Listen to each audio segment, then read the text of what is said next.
apply kartu kredit bolak-balik ditolak. Sekarang saya bolak-balik, kalau sekarang saya banyak duit sih enggak gitu ya. Tapi sekarang saya suka ditelepon dengan tukang kartu kreditnya, walaupun kalau saya dia juga belum dapat sih, tapi ya pokoknya dikejar-kejar kan begitu kan. Dan saya yakin saudara kalau yang punya bisnis, saudara yang duitnya banyak, makin lebih sering aja ditawarin untuk berhutang, untuk bisnis. Karena saudara dipercaya bisa mengelola uang jadi lebih banyak dan bisa bayar hutang dengan bunganya. Tapi zaman itu kalau orang berhutang itu karena kepepet, karena memang pernah ada pilihan, bukan karena dia memang kaya. Maka waktu itu kalau orang berhutang 100, bunganya juga 100, mesti balikin 200. Maka ketika dikatakan hutang berubah 100 bikin jadi 50, sebetulnya apa? Bendahara ini melakukan pertobatan. Kalau selama ini mereka, dia kan dapat komisi ya, mereka dia dan tuannya memperkaya diri dengan memanfaatkan orang yang kepepet. Sekarang dia bertobat dengan mengatakan ya udah balikin pokoknya aja, nggak usah pakai bunga.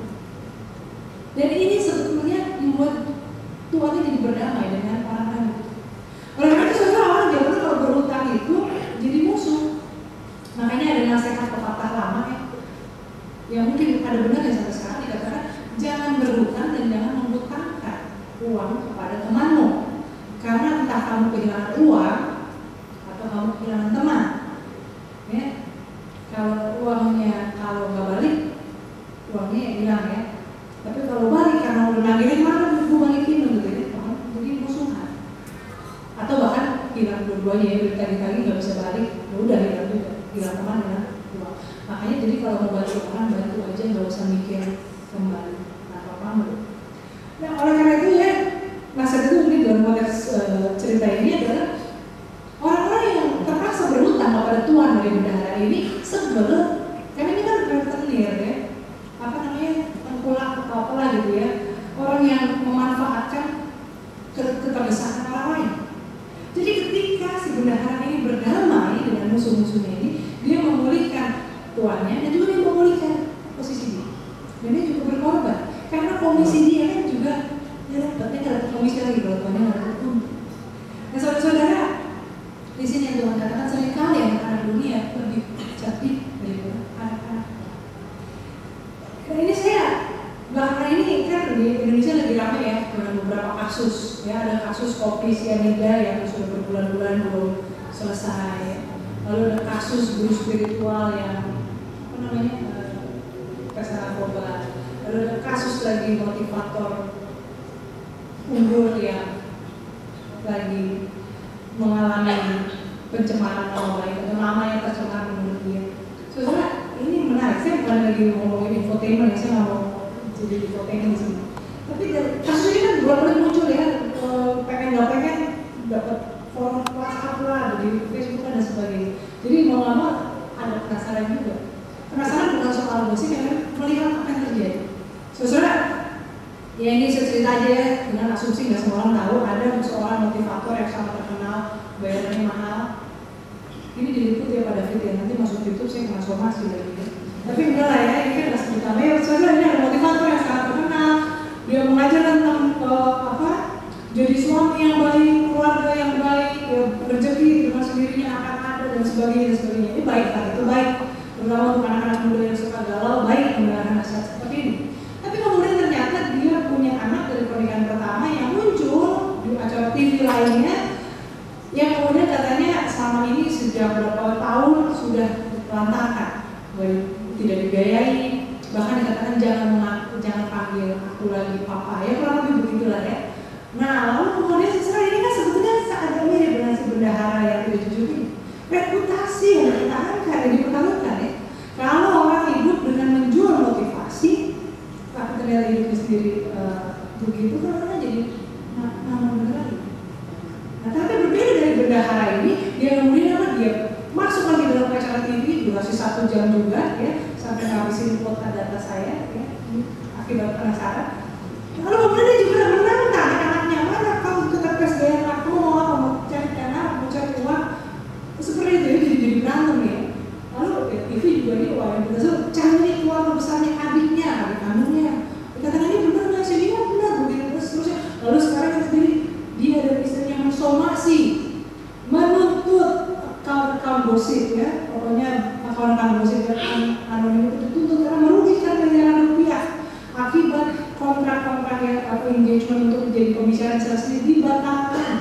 gara-gara kasus ini. Lalu juga disomasi pembawa acara yang mewawancara anaknya itu dan seterusnya. Terus ini panjang, ya ini jadi seru juga ya, maksudnya karena kalau saudara gosip enggak. Nah saya juga tidak menghakimi.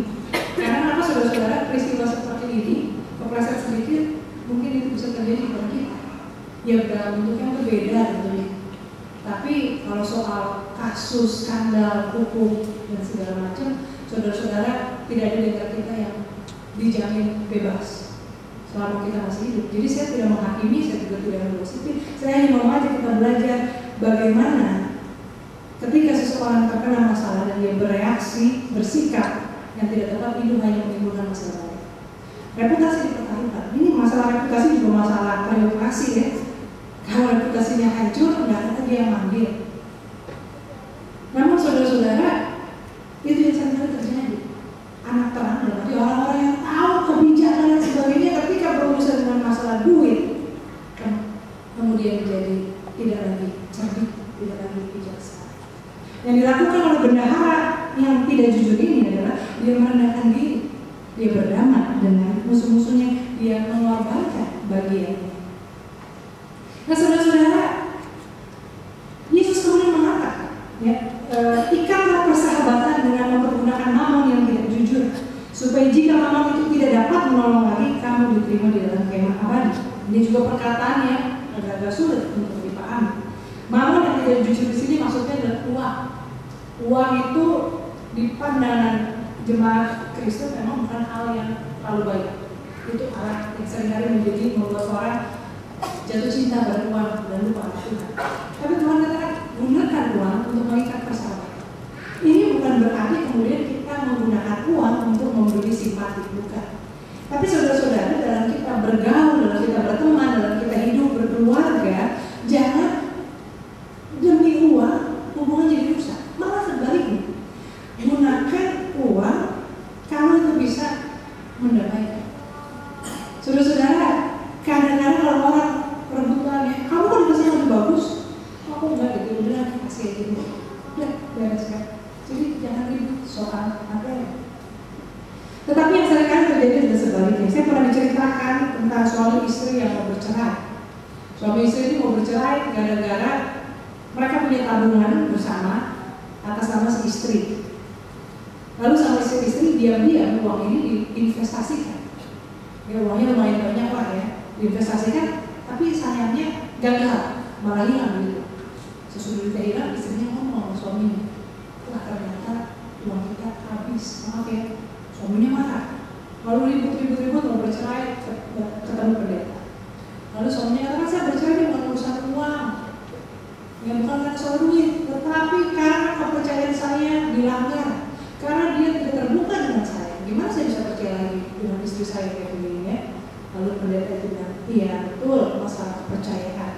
Tapi seandainya istri kamu menginvestasikan uang itu, lalu berhasil jadi 10 kali lipat, kamu masih tetap mau bercerai? Seharusnya gimana? Masih mau bercerai nggak kalau kayak gitu? Enggak lah, saya sama istrinya ya, bisa itu pintar banget sih, memang nggak salah pilih. Terus memang ada masalah-masalah lain, tapi kan ujungnya duit juga. Ya, ini yang sering kali terjadi. Hubungan dalam keluarga, rumah tangga, suami istri, anak dan orang tua, adik kakak ribut karena urusan uang. Sementara bendahara ini demi dia mau memulihkan hubungan supaya dia bisa diterima dan mengorbankannya. Dan dikatakan supaya jika mamon itu tidak dapat menolong lagi, kamu diterima dalam kemah abadi. Maksud kemah abadi di sini bukan hanya soal hidup kekal, saudara-saudara, tapi juga dalam paguyuban iman. Kalau saudara saat ini, ketika saudara punya uang, saudara bersikap murah hati, nggak hitung-hitungan, selalu mau menolong, selalu menjadi berkat buat orang lain. Saudara-saudara, kalau suatu saat saudara tua dan nggak punya uang lagi, orang akan melupakan, orang akan ingat. Tapi kan ada pepatah, apa peribahasa, ada uang abang sayang, ada uang abang ditendang ya. Saudara-saudara, itu yang terjadi ketika orang menggunakan uang sebagai jalan pintas untuk membeli cinta kasih dan simpati. Tetapi ya, jadi kita belikan sesuatu yang tidak dibutuhkan orang, memanjakan orang dengan kemewahan, akhirnya orang fokus ke uang. Tapi kalau kita dengan akal budi, dengan pertimbangan, dengan hikmat, kita bermurah hati menolong orang yang membutuhkan, ya, pertolongan itu pas tepat pada waktunya, bukan memanjakan, bukan memberi persahabatan, maka dijamin saudara-saudara kita mendapat tempat dalam kemah abadi, baik nanti di kehidupan yang akan datang maupun sekarang. Karena kan ketika kita nggak bisa menjamin selamanya kita punya uang, tapi ketika kita membutuhkan pasti akan ada yang menolong. Dan perhatikan perkataan Mammon itu, ketika Mammon tidak dapat menolong. Ini kita suka lupa bahwa ada batasnya yang bisa dilakukan oleh uang. Ya, uang bisa memberi kenyamanan, uang bisa membuat kita lebih cakep, uang bisa menyekolahkan orang ke sekolah-sekolah yang baik, memberi kursus tambahan, uang bisa membuat keluarga bahagia kalau diajak liburan keliling dunia. Tapi uang ada batasnya. Saudara punya, ada banyak orang yang kaya raya, tapi ketika penyakit mengalahkan tubuhnya dia nggak bisa beli apapun dengan uang. Ada orang yang punya banyak uang, tapi ketika orang yang dia cintai sudah tidak lagi mencintai dia, meninggalkan dia nggak bisa menggunakan uangnya untuk menahan orang itu. Dan sebaliknya saudara-saudara, uang kalau kita gunakan untuk menolong, untuk menjadi berkat, itu akan terus berbuah, bukan dalam arti kaya, tapi hal yang baik. Saya teringat dengan Dokter Lo yang baru saja meninggal, dokter dari Solo, yang terkenal sebagai dokter yang murah hati. Dia yang tukang beca, semua itu kenal dia. Karena dia kalau dokter sudah kasih sampel obat, dia pakai, dia kasih buat orang-orang yang mampu. Bahkan kadang-kadang dari kantongnya sendiri dia pakai untuk menolong orang-orang miskin. Dia katakan, saya dan istri saya kami yang berdua. Kami nggak punya anak, kami sudah tua, makan juga sedikit. Ini makan nasi sayur asam seberapa sih? Buat apa? Jadi dia gunakan untuk menolong orang. Dan walaupun dia sudah meninggal, perbuatannya tetap berbuah sampai sekarang. Dan sahabat Yesus juga mengatakan, siapa yang setia dalam perkara kecil, dia juga setia dalam perkara besar. Dan orang yang setia dalam hal mammon yang jujur, dia juga dipercayakan harta yang sesungguhnya. Sikap kita kepada uang menunjukkan karakter kita, integritas kita. Ya, bukan sekedar uang lalu selesai, tapi itu menunjukkan karakter kita, kesetiaan kita. Bagaimana kita bisa dipercaya, bagaimana kita menilai persahabatan, bagaimana kita menilai sesama kita manusia. Dan Yesus sudah katakan, kau tidak dapat mengabdi pada dua tuan. Saudara-saudara, pilihlah, ya, pilihlah dengan sungguh-sungguh. Kalau kita memang mau mengikut Tuhan, Tuhan itu sumber berkat. Tuhan yang akan mencukupkan, nggak usah khawatir. Dan jadilah saluran berkat, supaya hidup kita itu selalu juga dialiri. Jangan hanya memikirkan diri sendiri. Uang itu terbatas. Akan ada yang lebih kaya daripada saudara, dan akan ada yang lebih membutuhkan daripada saudara. Cukup belajar mencukupkan diri, belajar mengenal cukup. Jangan terus mengejar kekayaan sampai mengambil rezeki orang lain. Jangan karena uang hubungan dengan sesama menjadi rusak. Saudara-saudara, Tuhan jauh lebih besar daripada apapun. Apalagi rupiah, ya, sudah pernah inflasi. Atau mau dolar, mau logam dan sebagainya, semua itu dirusak oleh pengat dan pencuri atau bongkar. Tetapi kalau kita hidup untuk Tuhan, mengabdi untuk Tuhan, maka saudara-saudara, Tuhan yang akan memelihara hidup hamba.